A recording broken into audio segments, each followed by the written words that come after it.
making it impossible, all these hoops that you have to jump through, so that there's only one gun store in Mexico. And somehow all like normal people don't have guns, but all the cartel members do. Well, that's mostly thanks to us, right? Yeah. Well, yeah. Okay. Yes. What, yes, it was Fast and Furious? Is that what it was called?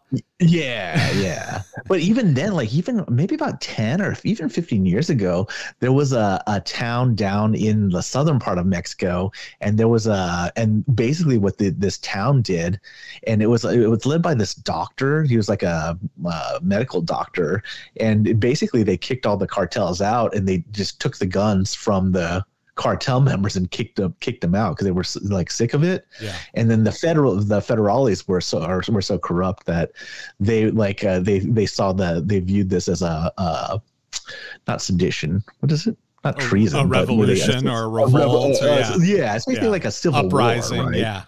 Yeah. So I don't know. I think that doctor, he actually ended up going to jail, I believe. Oh, yeah. What's that guy's name? Dr. Morales. But the whole point of it was that, you know, they were able to kick the cartels out of that part of the country down there. Interesting. Which I thought was kind of interesting. Yeah. And took their guns. Like they basically made a little citizen militia and kicked them all out. Exactly.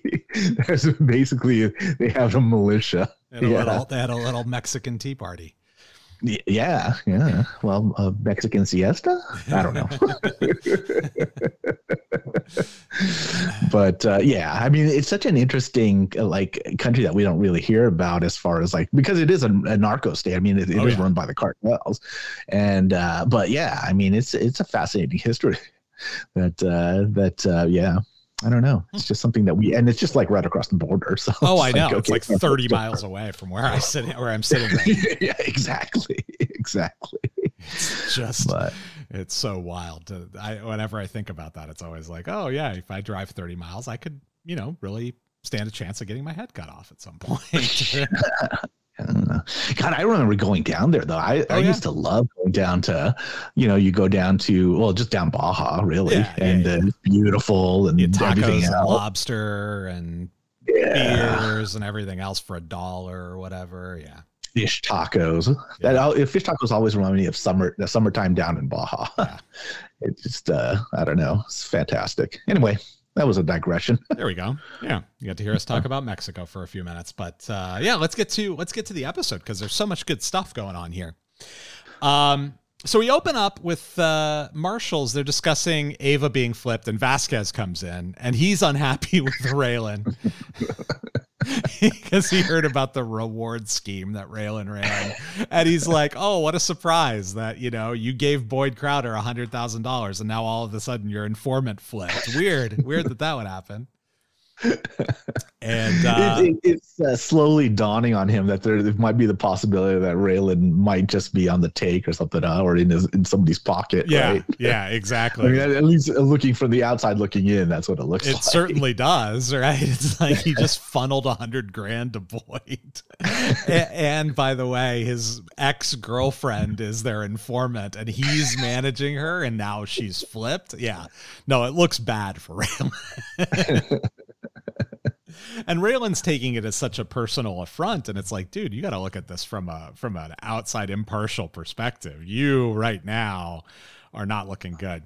Now, there's this scene at the end of the show where Rachel is yelling at him for because you haven't brought me Boyd yet, and I thought that was so kind of stereotypical, police captain in any movie. You've got 24 hours or I'll have your badge.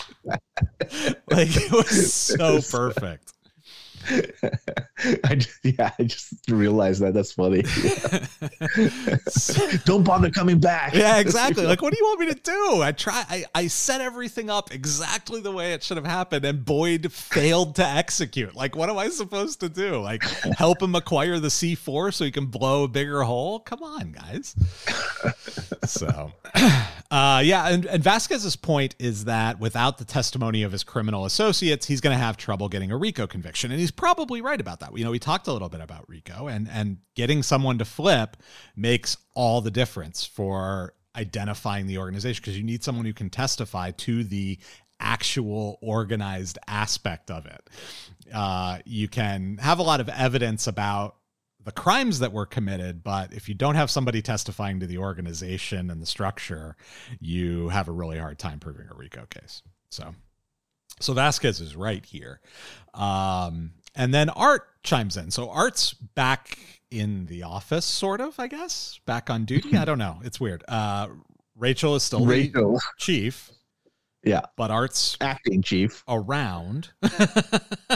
It's a very unusual sort of thing, because Art and Raylan go visit Wynn Duffy because Art identifies Wynn Duffy as a potential CI in the Crowder camp. And after a little bit of police brutality, they have a conversation with Wynn, and I have a clip of that here. Jesus Christ, Raylan. You're supposed to be the grown-up. You're only as young as you feel, Duffy. Take a look.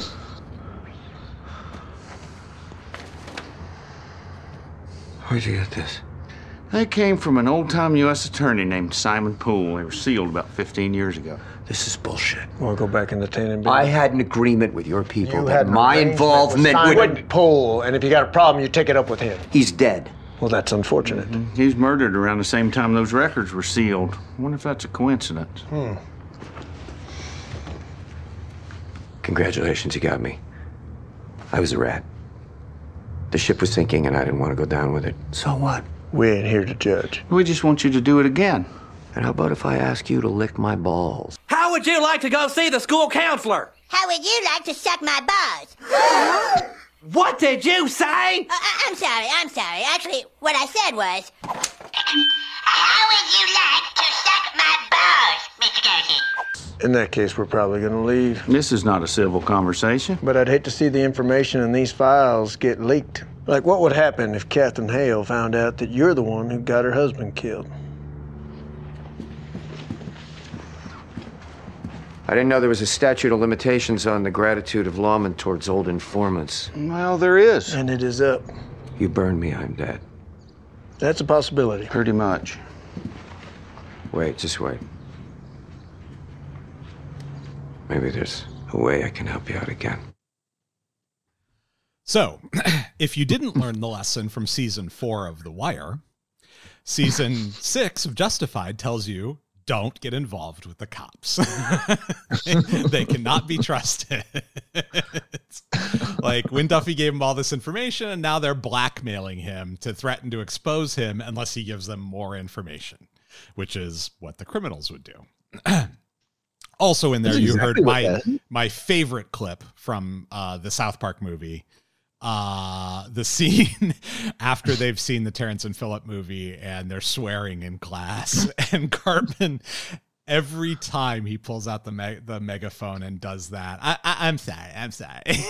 I die laughing every single time. It cracks me up. I think it was funny that Wynn was wearing. It looked like, it appeared to be wearing female underpants. He was wearing. He was wearing a. He was wearing like a disposable underwear that you wear when you go tanning. So like if you get spray tanned or you go to a tanning bed or whatever, they'll give you like this disposable sort of thong underwear so that you can get an all over tan. And that looked to be what he was wearing. Was it maybe it was at the hotel then, I guess. It was. Yeah, it was in the hotel room. Okay. Yeah. Okay. All right. Yeah. Jeez. I thought it was, well, I guess it would be female underwear, no? Or just the way it was cut. Yeah. I mean, I guess to the extent that a thong is female underwear, I would say, or whatever that is, a tea-back or whatever you call it. It's female underwear. It was definitely on the girlier side of things. And just Art's reaction, never needing to see that, absolutely hilarious. I also wondered when I saw that, like if the actor has those tattoos, or if the attention to detail on the show is so good that they etched, like he has one in Latin on the underside of his bicep. I saw, and then there was another one like up on his shoulder, and I wondered like, oh, is that the actor's tattoos, or is that like did they do that for his character? And I have no idea. I didn't look it up. I should have looked it up, but I didn't. But anyway, so Mikey, so after that conversation with Art and Raylan, Wynn breaks the news to Mikey that, hey, I was a rat and I'm going to be a rat again, and you're going to have to come along on this trip with me. And Mikey is unhappy about that. Mikey says he has a code and he doesn't believe in snitching. And Wynn correctly points out that, hey, do you think that Catherine Hale, Avery Markham, and Boyd Crowder wouldn't snitch on you in a minute to save their own asses? Because they absolutely would. I think that, it really bothers Mikey, as we find out later on down the line. It's an important really sort of conversation, right? And he, you see Mikey at a few times during this episode, disgusted would be the word that I would use, with Wynn having to kind of kowtow and capitulate to Raylan and Art's demands. Yeah. He wants to be a criminal. He's not here to work with the cops. And Wynn, points out, hey, look, this is what you have to do to survive. And if TV has taught us anything, it's taught us that, look, if you're in organized crime or in any type of significant criminal enterprise, you have a weird relationship with the cops where you give them information to keep them off your ass. And Tony Soprano did it. The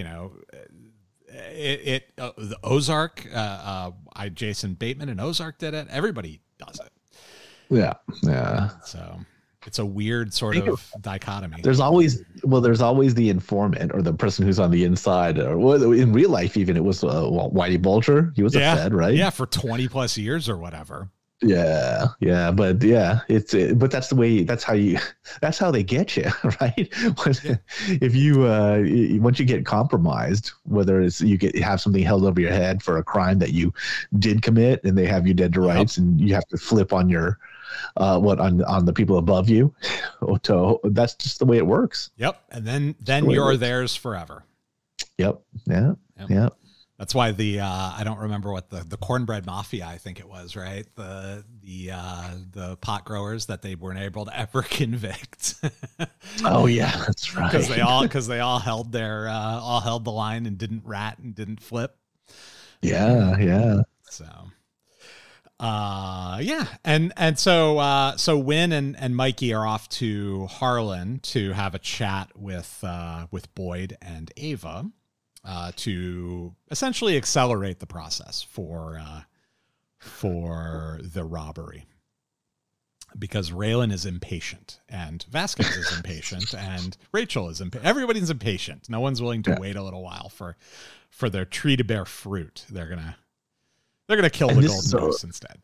This is over the course of how in Showtime, what, a couple of weeks? It's a couple of it's a couple of weeks, right? And these guys aren't local cops, right? This is not a situation where everybody was like, "Oh, we're gonna bust this guy in a month and a half, and we're gonna have this 47 RICO predicates ready to go." These investigations take years sometimes, and so for something to wrap up this quickly is crazy fast. And so while Mikey and Wynn are off to Harlan, Avery and Catherine are having a discussion about his planned party in Harlan, which Catherine's not super enthused about.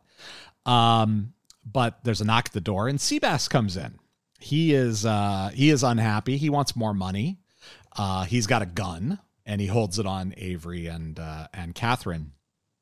And at one point, they don't have any more. They don't have the kind of cash he's looking for. And Catherine says, "Hey, wait, I've got this diamond bracelet in my bag that might do the trick," because he wants her ring instead. And she's like, "Oh, well, maybe not the ring, but I have this diamond bracelet that might do the trick." She goes, he lets her go and get her purse. And of course she's got a revolver in her purse that she shoots him with through her purse, and he is as surprised as anyone that it happened.